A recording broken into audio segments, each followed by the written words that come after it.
The Honourable Scott Farlow.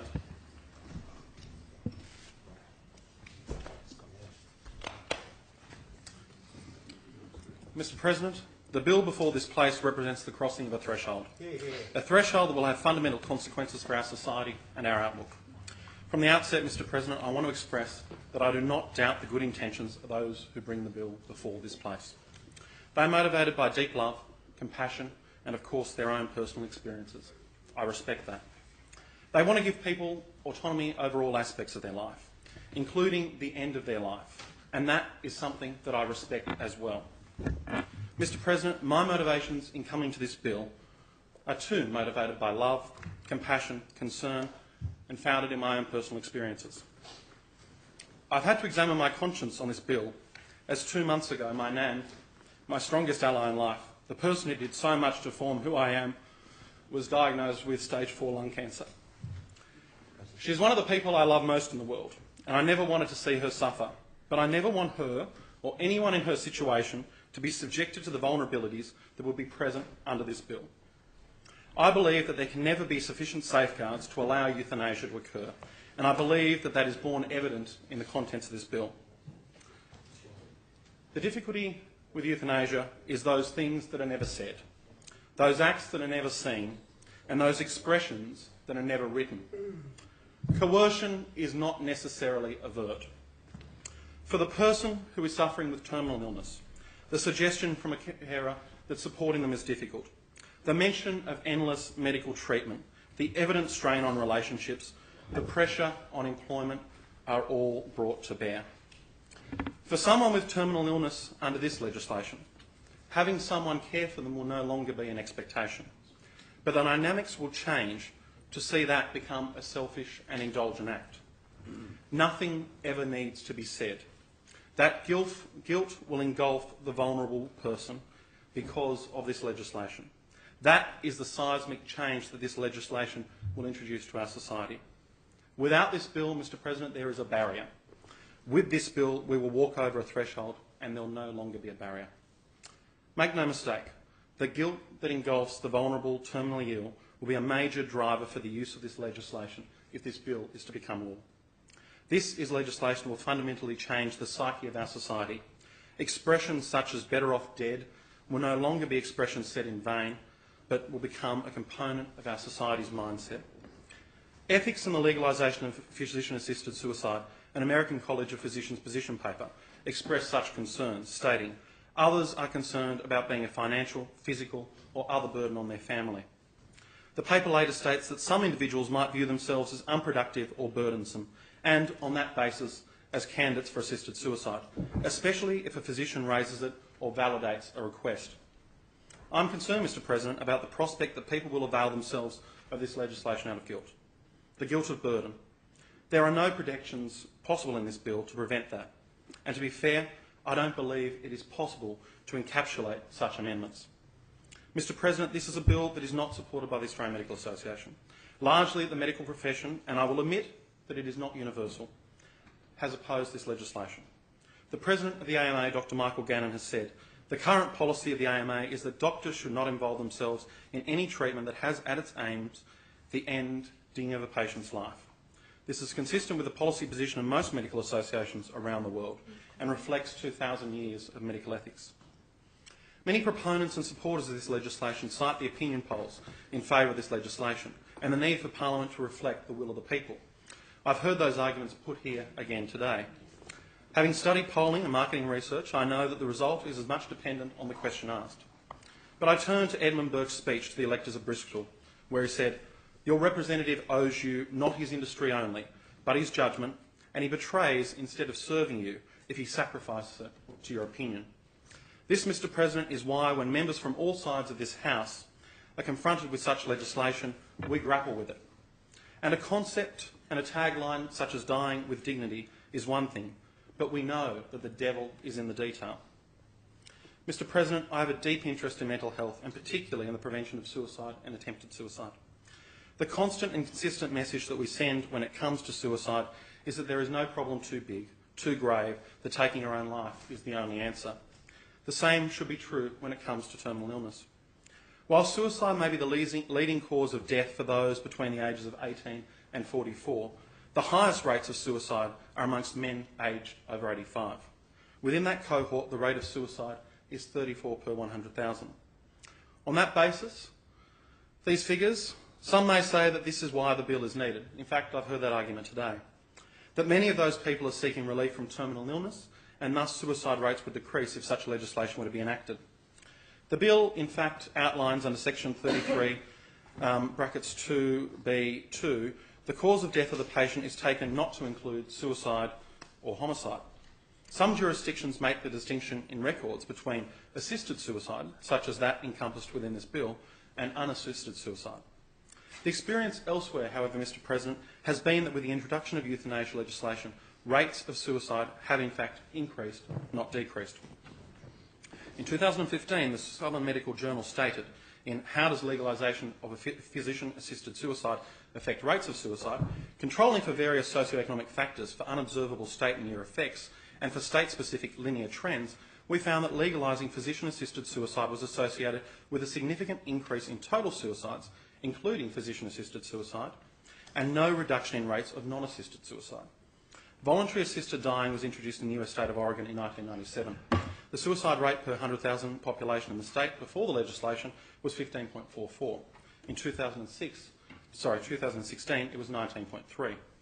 In Washington, it was 12.7 before the legislation was introduced. In 2016, it was 15.7.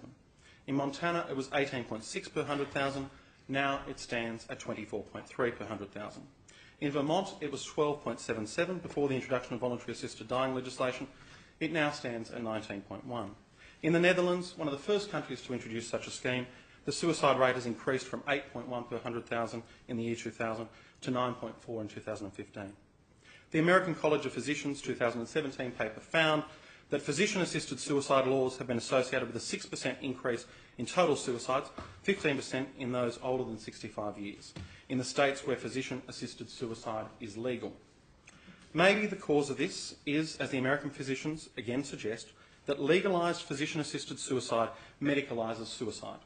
Physician-assisted suicide is not a private act, but a social one, with effects on family, community and society. Mr. President, when we are concerned about the rates of suicide in our society, and we send the message that death is never the answer, legalisation such as this one before the House today runs contrary to that argument. Again, Mr. President, it's the case that with this legislation we are crossing a threshold, and it has significant reverberations and unintended consequences. The bill before the Victorian Parliament, Mr. President, included a specific provision under section 9, brackets 2 of that Act, which states that a person is not eligible for access to voluntary assisted dying only because the person is diagnosed with a mental illness within the meaning of the Mental Health Act 2014. No such similar provisions are contained in this bill. Mr. President, in this law there could be significant consequences for those with mental health issues. The slippery slope argument is one that is often raised in debate. But in this area, it is not just some abstract theory. It's the evidence and reality around the world in jurisdictions that have introduced such legislation. Most notably, we should turn to the Belgian and Dutch laws, which were enacted in 2002. In Belgium, the law was extended by removing the age limit, thereby including terminally ill children in 2014. The first minor to be euthanised occurred in September 2016. There, of course, has been the controversy over twin brothers who were deaf and going blind and decided to end their lives despite not having a terminal illness, availing themselves of that law. And the Canadian Medical Association, in their study on the trends between 2003 and 2013, concluded our findings showed an increase in euthanasia among older persons and patients without terminal disease in the most recent years. In the Netherlands, the Termination of Life on Request and Assisted Suicide Review Procedures Act from 2002 does not require a terminal illness. Patients between 12 and 16 years of age require the consent of their parents to avail themselves of that legislation. Mark Landerjit convinced doctors and psychiatrists that he satisfied the criteria due to depression, anxiety and alcoholism, which constituted unbearable suffering, with no prospect of improvement. Recently, it was proposed for that legislation, the Completed Life Bill, would allow any person aged 75 or over who decides that their life is complete to be able to receive euthanasia. Boudewijn Chabot, who is a psychogeriatrician geriatrician and prominent euthanasia supporter, believes that the Dutch laws are starting to get out of hand and the safeguards are failing their communities as they are not being upheld. In 2016, there were 6,091 reported incidences of euthanasia in the Netherlands. 141 were patients with dementia, which is up from 12 in 2009. There were 60 cases of chronic psychiatric illness, up from 0 in 2009. In Holland, we see a situation where many patients, before they check in a hospital, write contracts to ensure they will not be killed without their explicit consent. How significantly has that legislation altered the relationship between patient and physician? If you're even to look at this bill in comparison to the legislation which is before the Victorian Parliament, we will see differences. And no doubt a future argument to change any law in New South Wales. For instance, it's inevitable that the question we asked, why should euthanasia be available to those aged over 18 in Victoria, yet restricted to those aged over 25 in New South Wales? And that will only just be the beginning. When considering legislation such as this before us, safeguards are the most vital element, and this bill sadly lacks them. It is my belief that it is impossible for a government, in a bill that places this responsibility on the state, to ever possibly include sufficient protections and safeguards. For those libertarians who would support this bill, I would say that this is a state-sanctioned bill. It is not a matter for the individual, but becomes a matter for the state. I'll turn now to the elements of the safeguard that are proposed by this bill. Firstly, there is the examination by 2 medical practitioners, one of whom must be a specialist in the area, who must concur with the patient that the patient is suffering from a terminal illness, that illness is causing the patient severe pain, suffering or physical incapacity to an extent unacceptable to the patient, and there is no medical measure acceptable to the patient that can be reasonably undertaken in the hope of effecting a cure. Problematic in this, Mr. President, is the definition of terminal illness. As part of that definition, it is required that the illness will result in the death of the person suffering within the next 12 months. I started off speaking about my nan, Mr. President, who was diagnosed with stage 4 lung cancer 2 months ago.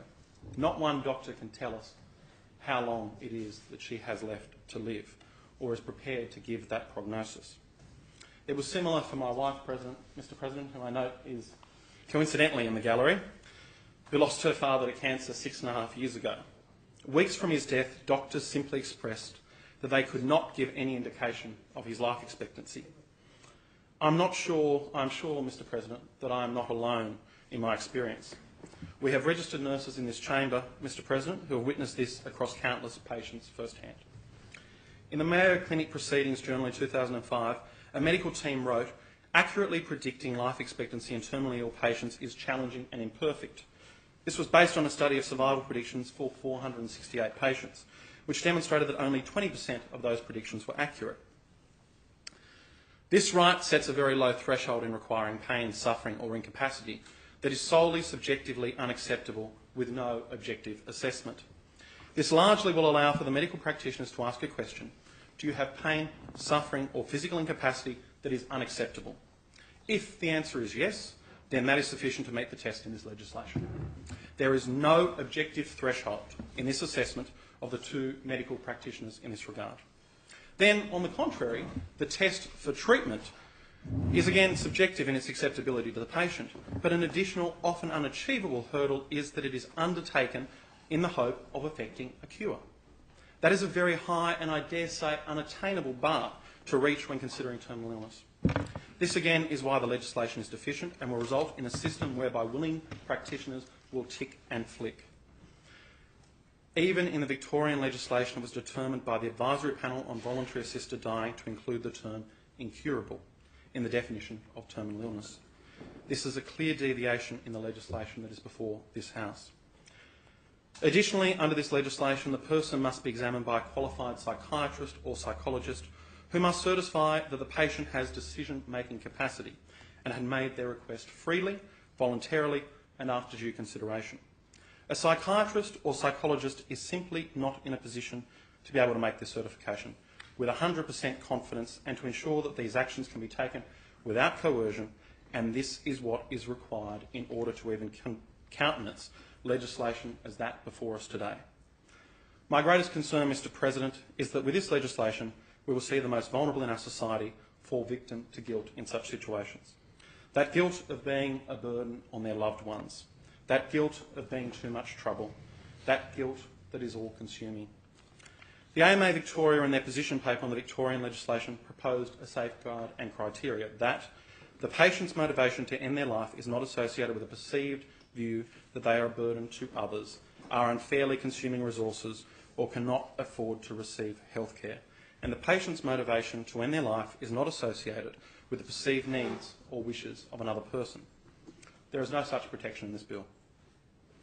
While I believe it is impossible ever to fully protect the vulnerable in such legislation, the deficiency in this legislation is profound. The avenue for challenge contained in this legislation through a Supreme Court review is only available to a person to make the application who is a close relative or of the patient. Mr. President, as sad as it may be, in cases where a patient is coerced or placed under duress to make a decision to end their own lives, it is largely family members, the likely beneficiaries of the estate, who will be the instigators of such activity. It seems to me quite bizarre that only a close relative of a patient is able to seek such an order. You would think that a treating physician of long standing who became aware of a request for assistance to voluntarily end life, or a neighbour, a minister or a friend would be able to seek such an order. But under this legislation, they have no rights. There is no safeguard. Additionally, as there is no requirement to inform family members and only a 48-hour cooling off period, it is highly likely that family members will not know a person's death, that a request has even been sought and granted. Again, there is no safeguard. Under this legislation, there is a 48-hour cooling off period. That is all.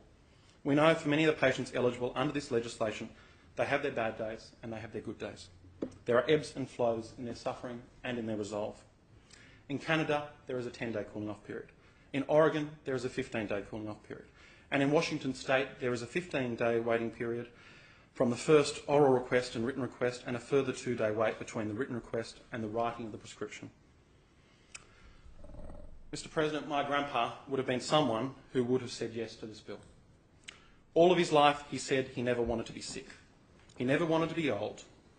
He hated me calling him grandpa. He always wanted to be called Jim. Unfortunately, I never obeyed his requests on that regard. He would say, if I ever get sick, just take me out the back and shoot me. He contracted cancer. After a first round of hospitalisation and treatment, he seemed to make a recovery. He still complained about hospitals and how he never wanted to go back.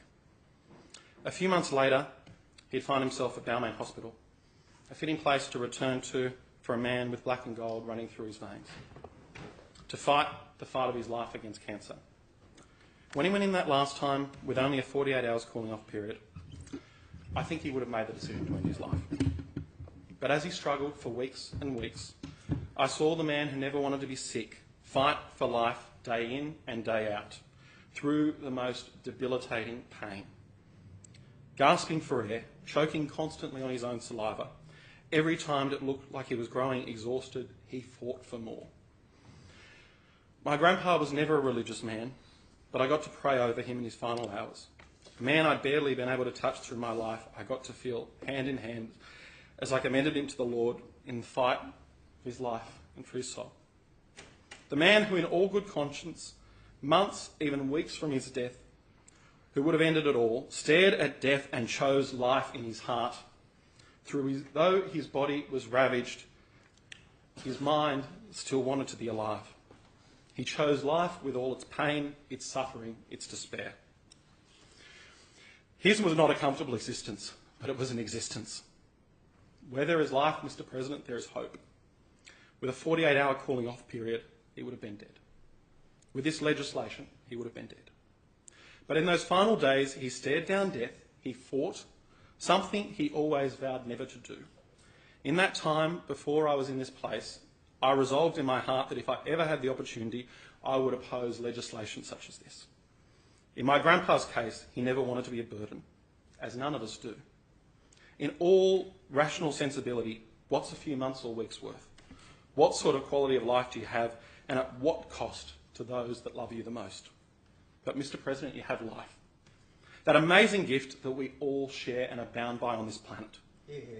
If this Parliament passes this legislation, we are removing that right from the most vulnerable in our society, and we will be changing the compact of our society. No longer will the compact survive that you were nursed through birth and through death. For all these reasons, I oppose this bill. Hear, hear.